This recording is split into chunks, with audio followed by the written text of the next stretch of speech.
चाहे धातु और धातु के आधार पर हो जाए, संयोजकता के आधार पर हो जाए।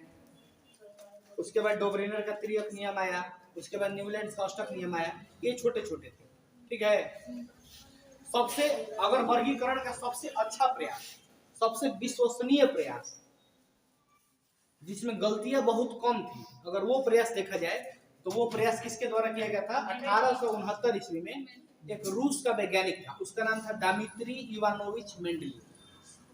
दिमित्री इवानोविच मेंडलीव कब दिया था? 1869। यानी कि वर्गीकरण का जो सबसे महत्वपूर्ण प्रयास, सबसे विश्वसनीय प्रयास किसके द्वारा किया गया? मेंडलीव के द्वारा किया गया, ठीक है। जिस तरह से और वर्गीकरण हुआ था, चाहे डोबरेनर का त्रियक नियम हो, न्यूलैंड का अष्टक नियम हो, सब परमाणु द्रव्यमान के आधार पर हुआ है।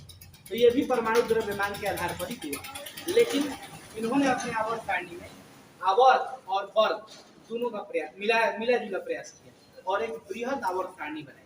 और उसी आवर्त सारणी को हम क्या बोलते हैं? मेंडलीव की आवर्त सारणी, ठीक है।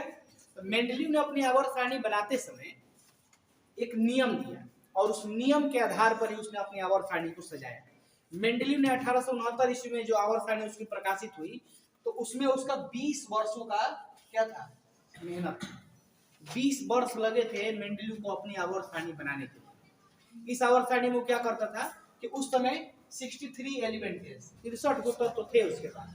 63 गो तत्वों को उन्होंने क्या किया? ऐसे कूड को काट काट के ऐसे, और किसी पर हाइड्रोजन, किसी पर लिथियम, फिर सोडियम, फिर ऐसे सब तत्वों पर नाम लिखता था, कार्बन, ऑक्सीजन, ऐसे ऐसे नाम लिखा था।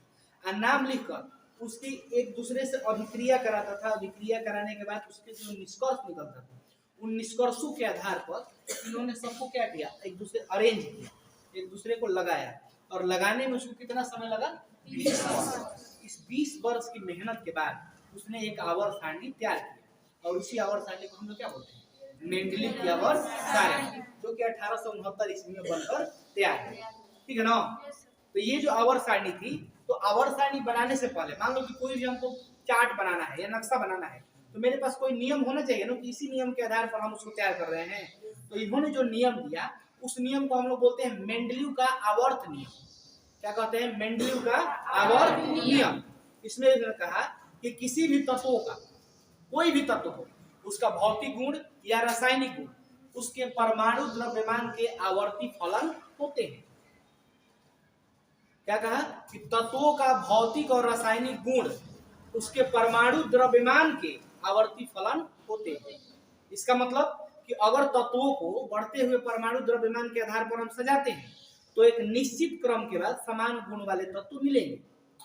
जैसे न्यूलैंड में हम लोग देखें कि बढ़ते हुए परमाणु द्रव्यमान के आधार पर सजा रहे थे, तो पहला किससे मिल रहा था? 8वें से मिल रहा था ना। तो वैसे भी न्यूलैंड से ये फिक्स नहीं किया, नंबर को फिक्स नहीं किया कि 7 गो के बाद मिलेगा, कि 8 गो के बाद मिलेगा, कि 9 गो के बाद मिलेगा, नहीं, ऐसा कोई इसका नियम नंबर फिक्स नहीं था। कहा कि निश्चित क्रम के बाद, अब वो निश्चित क्रम 2 गो के बाद हो सकता है, 10 गो के बाद हो सकता है, 15 गो के बाद हो सकता है, ये नहीं बताया। कहा कि निश्चित क्रम के बाद अगर हम बढ़ते हुए परमाणु द्रव्यमान के आधार पर सजा रहे हैं, तो एक निश्चित क्रम के बाद समान गुण वाले तत्व मिलेंगे। और जैसे जो समान गुण वाले तत्व मिलते चले गए, उनको अलग अलग वर्गों में रखता चला गया, ठीक है। यहाँ तक कोई दिक्कत समझ में आ गया? मेंडलीव का आवर्त नियम।